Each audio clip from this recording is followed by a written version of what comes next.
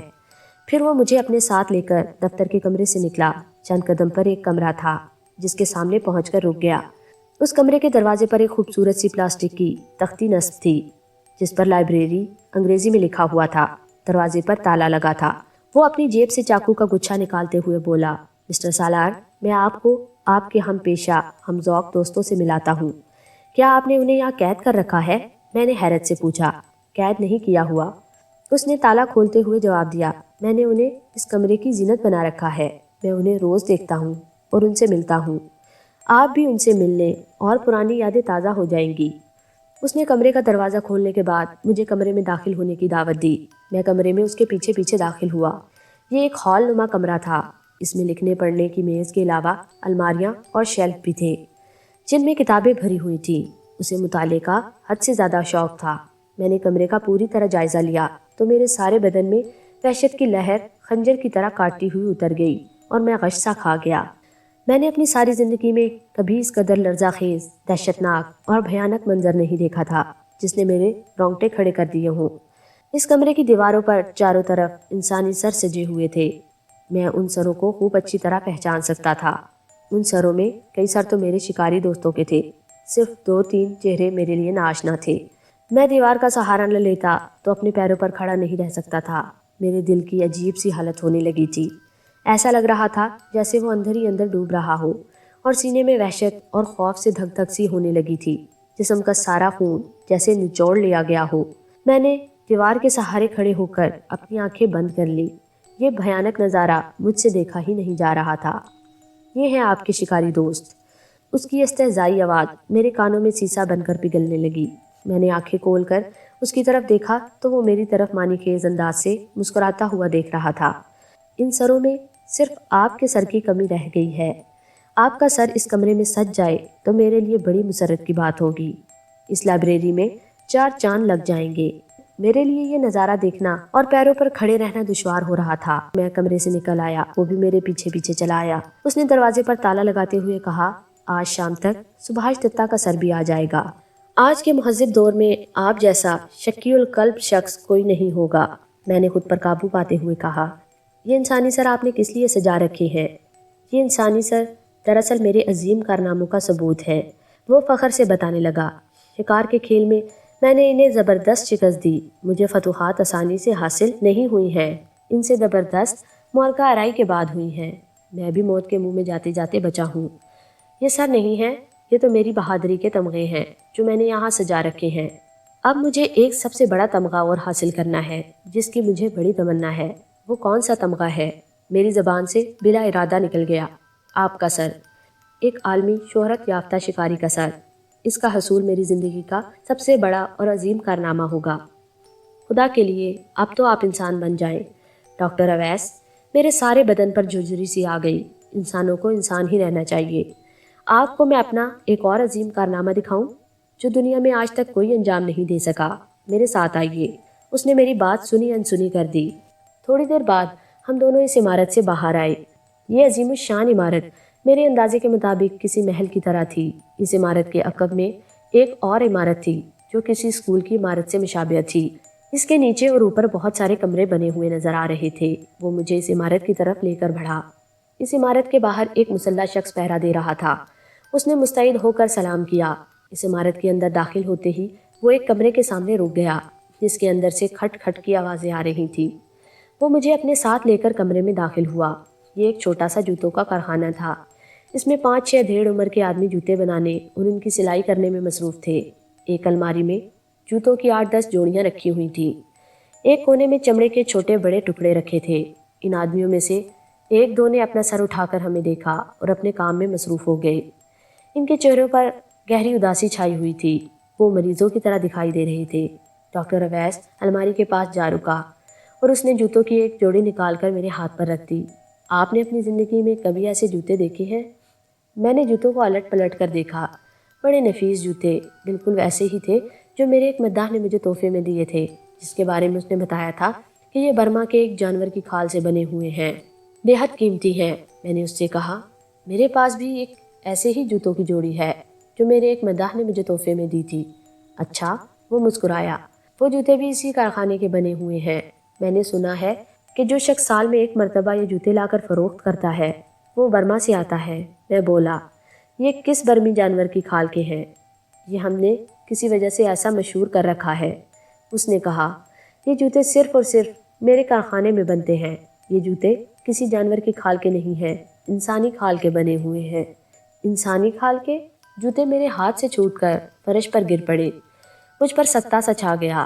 100% انسانی کھال کے جوتے ہیں۔ اس نے جھک کر فرش پر سے جوتے اٹھا لیے۔